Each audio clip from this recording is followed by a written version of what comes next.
আজকের অনুভূতি? আজকের নিঃসন্দেহে অকল্পনীয়, কোনো ভাবিনি যে এরকম সম্মান পেতে পারি। আমাদের সময় যারা খেলা দেখতো তারা এখন কমিটির শিরোনামে আছে। তারা আমার পারফরমেন্সের কথা মাথায় রেখে তারা যে আমাকে বিবেচনা করবে, আমি খুব কৃতজ্ঞ তাদের কাছে। সমর্থকদের কাছে আমি খুব প্রিয় পাত্র ছিলাম, তখন খেলতাম। ওই জন্য এই পুরো সম্মানটাই আমি সমর্থকদের উৎসর্গ করতে চাই, কারণ ওরা আমাকে যে ভালোবাসা দিয়েছিল সেই সময়, এবং এখনও যখন আমি যারা ওই সময় মাঠে আসতে তাদের সঙ্গে দেখা হয়, তারা এখনও আমাকে গলা জড়িয়ে আদর করে, এখনও বলে যে এখনও খেলতে পারবেন, নানা 10টা প্রশ্ন করে। এটা ভালো লাগে। নিঃসন্দেহে এই ক্লাবে খেলে আমি অনেক কিছু সম্মান পেয়েছি। খেলোয়াড় জীবনে সবচেয়ে বড় সম্মান এশিয়ান অলস্টার দলের সুযোগ পাওয়ার এই ক্লাবে যখন থাকাকালীন পেয়েছি।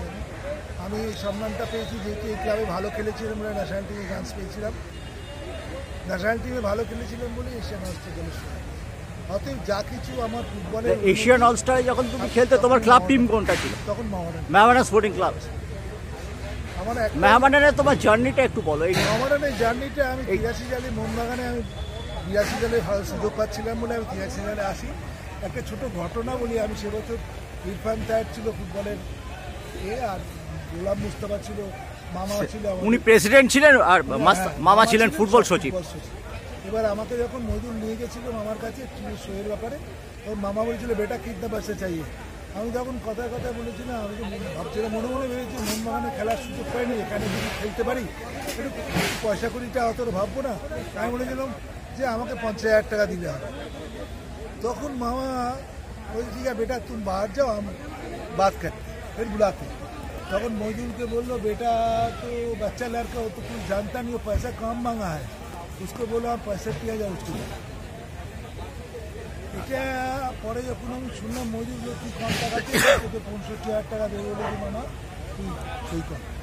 আর আমাকে ডাকলো, ডেকে 5,000 টাকা দিল, দিয়ে বললো যে বাড়ির জন্য বা আমার জন্য মিষ্টি কিনে নিয়ে যা বাড়ি, বেটা খাচ্ছে।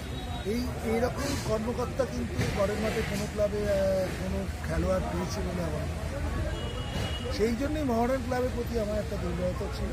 এবং মহারানের দীর্ঘদিন সমর্থকদের ভালোবাসার কারণে হোক, যে কোনো কারণে পারফরমেন্সের হিসাবে ভালো ভালো প্লেয়ারও তখন মহারান ক্লাবে খেলতে। প্রসূন ব্যানার্জিকেও আমি এখানে পেয়েছিলাম মোহনবাগানে এত দীর্ঘ বছর খেলার পরে। মহারানের 80 করে প্রসূন আমার সঙ্গে একসঙ্গে আমরা ফেরেন কাপ চ্যাম্পিয়ন হয়েছি, লিগে আমরা চ্যাম্পিয়ন হচ্ছে। প্রসূনটা ছিল আমাদের টিমের মধ্যমণি। ন্যাচারালি সুগানাথনকেও পেয়েছি 83-তে, সাবির আলীকে পেয়েছি, মজিদকে পেয়েছি, জামশেদকে পেয়েছি, চিমাকে পেয়েছি, বহু বড় বড় খেলোয়াড়, প্রেমনাথ পিউষকে পেয়েছি, শেখারেনকে পেয়েছি, বহু প্রেমদর্জিকে পেয়েছি, বাবু মানিকে পেয়েছি। এরা সবাই লিজেন্ড খেলোয়াড়, তাদের সঙ্গে আমি খেলেছি।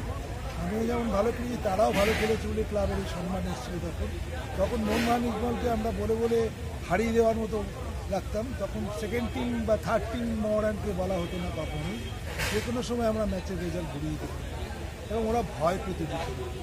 সেই জায়গায় দাঁড়িয়ে আমি বলবো যে আজকে যে ক্লাব সম্মান দিয়েছে এটাকে আমি সত্যি খুব গর্বিত, আনন্দিত। আমি ক্লাবের অফিসিয়ালি কাছে